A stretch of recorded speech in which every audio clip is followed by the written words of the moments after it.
looking at this antiderivative, notice we see the 16x squared minus 9 under a radical. That's a hint that trig substitution may be good for us.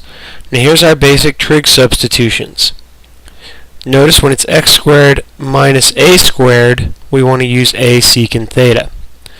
Now in this one it may be difficult to see what a is at first, but the way we would do that is we would divide out the 16, and we could rewrite that part underneath as x squared minus 9 over 16.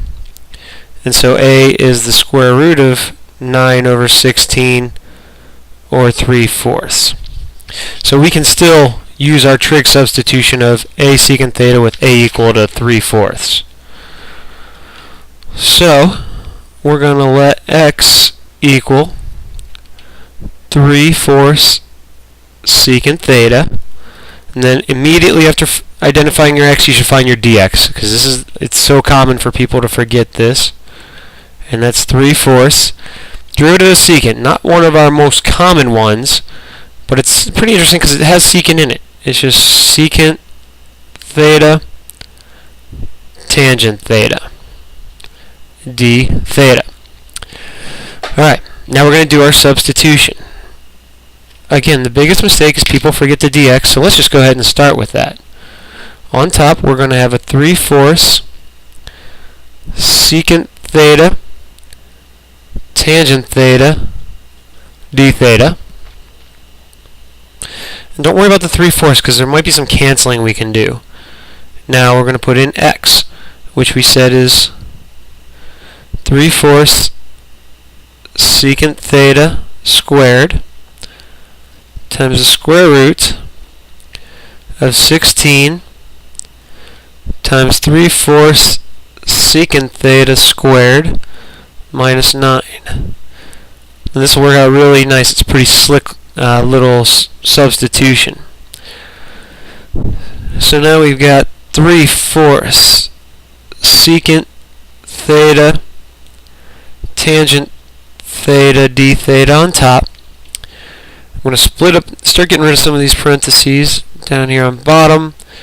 We have a 3/4 squared, a secant squared theta. And now this is cool what's going to happen here. The 3/4 gets squared, which is 9/16. 16 times 9/16 is actually just going to leave us with 9. So under the radical, all we end up with is 9 secant squared theta minus 9. If you're not quite seeing that, square the 3/4 because you get the 9/16 and then multiply it by that 16. Now, like we've done in previous videos, this 9 can be factored out of both terms and then pulled out of the radical because it's a perfect square. And let's do a little bit of canceling at this step so we don't have to write everything again. We'll cancel one of our 3/4 with one of the ones on bottom and this secant with the one on bottom. So let's work with what we have left. Right now we're at tangent theta d theta all over 3/4 secant theta. We factored out the 9 and pulled it out of the radical, so 3 times secant squared theta minus 1. Now the reason we do that is by the Pythagorean identity. Secant squared theta minus 1 is equal to tangent squared theta. It's going under a radical, so we have tangent theta d theta all over. I'm going to go ahead and multiply those together. 9/4 secant theta times the square root of tangent squared theta.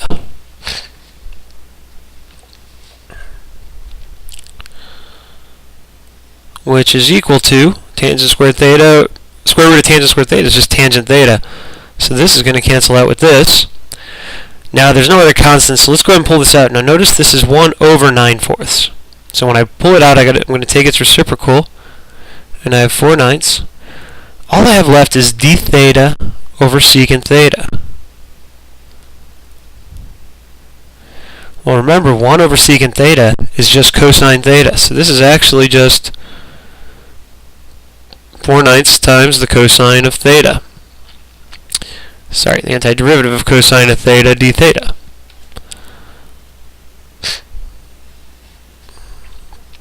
Okay?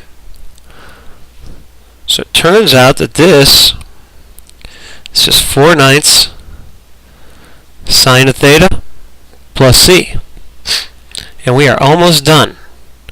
The only thing is we have to return this thing to be in terms of x. Alright, now the way that I like to do that, we'll come over here. I like to make my right triangle. Now I know that x equals 3/4 secant theta. Let's pull that down so we can see that. So we're going to use this factor right here. Alright.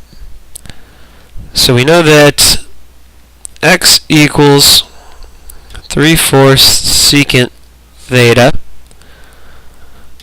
Well, that tells us that secant theta equals 4x over 3.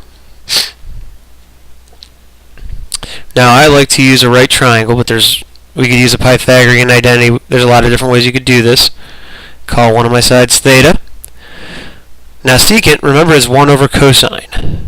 So, this is hypotenuse over the adjacent side. So, 4x goes here, 3 goes here. So, we have to find our last side, which by the Pythagorean theorem is square root of 16x squared minus 9. Now that should look familiar. Remember our original problems, 16x squared minus 9. So then, based on this, sine of theta is opposite over hypotenuse. So square root of 16x squared minus 9 all over 4x. So, subbing that into our sine theta here, we have 4/9 times square root of 16x squared minus 9 over 4x plus c.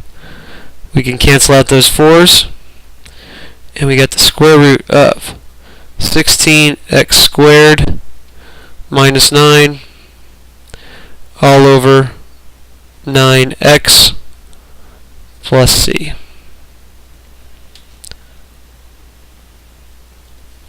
And there's our antiderivative.